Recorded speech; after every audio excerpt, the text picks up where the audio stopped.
മറ്റൊരു വാർത്തയിലേക്ക് വൈദ്യുതി വകുപ്പ് ഉൾപ്പെടെ എതിർത്തിട്ടും മണിയാർ ജലവൈദ്യുത പദ്ധതിയിൽ കാർബറണ്ടം കമ്പനിക്ക് ഒഴിഞ്ഞുപോകാൻ നോട്ടീസ് നൽകാതെ സർക്കാർ. ഒഴിഞ്ഞുപോകാൻ സ്വകാര്യ കമ്പനിക്ക് ഇതുവരെ നോട്ടീസ് നൽകിയിട്ടില്ലെന്ന് വ്യക്തമാക്കുന്ന വിവരാവകാശ രേഖ ന്യൂസ് 18 കിട്ടി. കമ്പനിക്ക് നടത്തിപ്പവകാശം നീട്ടി നൽകിക്കൊണ്ടുള്ള കരാറിൽ മുഖ്യമന്ത്രി ഒപ്പുവെച്ചെങ്കിലും ഉത്തരവ് ഇറക്കാത്തത് ഭരണപക്ഷത്തും പ്രതിപക്ഷത്തും എതിർപ്പുയരുന്ന പശ്ചാത്തലത്തിലാണ്.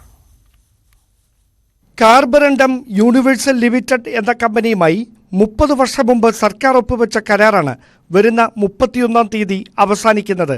അതിനിടെ 25 വർഷത്തേക്ക് കൂടി കമ്പനിക്ക് കരാർ നീട്ടി നൽകാനുള്ള സർക്കാർ നീക്കമാണ് വിവാദങ്ങൾക്ക് വഴിവെച്ചത്. നിലവിൽ ഒരു യൂണിറ്റ് കറണ്ട് ഉൽപ്പാദിപ്പിക്കുന്നതിന് 50 പൈസ മാത്രമാണ് ചെലവ്. ഇടുക്കി, ശബരിഗിരി ഉൾപ്പെടെയുള്ള പദ്ധതികളിലൂടെ സംസ്ഥാനത്തിന് ആവശ്യമായ 30% വൈദ്യുതിയാണ് ഉൽപ്പാദിപ്പിക്കുന്നത്. മറ്റ് സംസ്ഥാനങ്ങളെ ആശ്രയിച്ചാണ് വൈദ്യുതി പ്രതിസന്ധിക്ക് സംസ്ഥാനം പരിഹാരം കാണുന്നത്. ഇതിന് ചെലവഴിക്കേണ്ടി വരുന്നതാകട്ടെ ഭീമമായ തുകയും. 12 മെഗാവാട്ട് വൈദ്യുതി ഉൽപ്പാദന ശേഷിയാണ് മണിയാർ ജലവൈദ്യുത പദ്ധതിക്കുള്ളത്. ഇത് സംസ്ഥാനം ഏറ്റെടുത്താൽ ഒരു വർഷം 3 കോടി യൂണിറ്റ് വൈദ്യുതി ഉൽപ്പാദിപ്പിക്കാനാകുമെന്നാണ് വിലയിരുത്തൽ.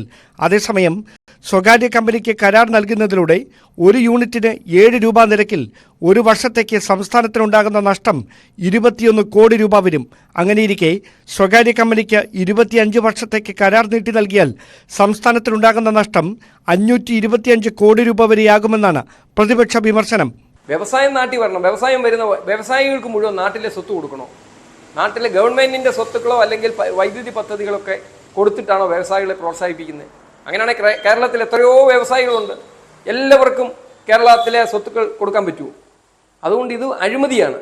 അതുകൊണ്ടാണല്ലോ മുഖ്യമന്ത്രി ഒപ്പുവെച്ച ഫയലാ.